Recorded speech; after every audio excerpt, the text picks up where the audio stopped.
So today we are going to explain how to find the area of a rectangle/parallelogram. And we're going to be proving the isosceles triangle conjecture. And we will also be drawing examples to have a better understanding. Mm-hmm. So first, to find the area of a rectangle/parallelogram, you'd use the formula A equals B times H, and in this case the A is the area which you're trying to find, and the B stands for base, and so like this, and then the H stands for height, which is like this.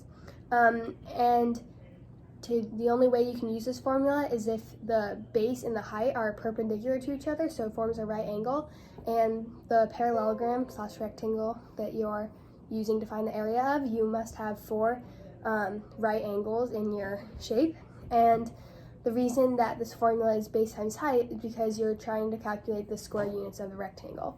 So we can do some example problems. So we can draw it out.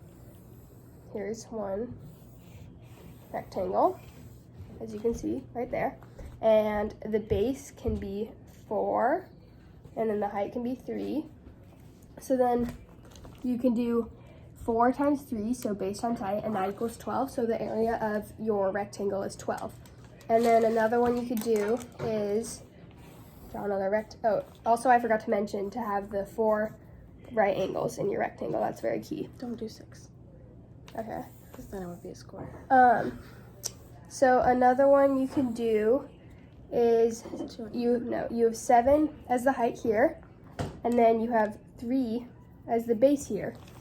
So you can see, and so you do 7 times 3, and that's 21. So the area of this rectangle is 21. Yeah. Okay. So now moving on to the isosceles triangle conjecture. So isosceles triangle conjecture says that if 2 sides of a triangle are congruent, the angles opposite those sides are congruent. So here, this would be an isosceles triangle ABC. And now we need to prove that angle B is congruent to angle C.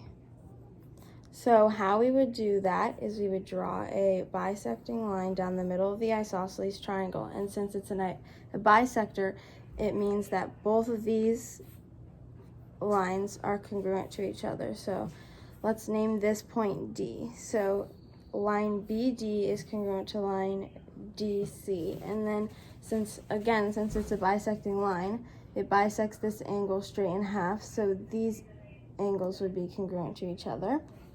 And then also the given is that a line AC is congruent to line AB. So it shows that those are congruent. So now we have 2 right triangles, and we have to prove that they are congruent. So we know that AD is congruent to AD because it's the same line on both triangles. So we know that they have that one thing in common. And then since it's a bisector, these 2 lines are congruent.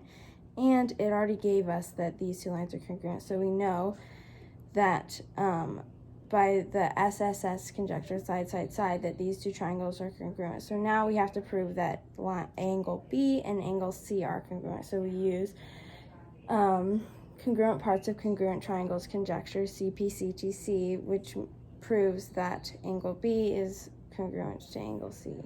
So, yes. Thanks for watching.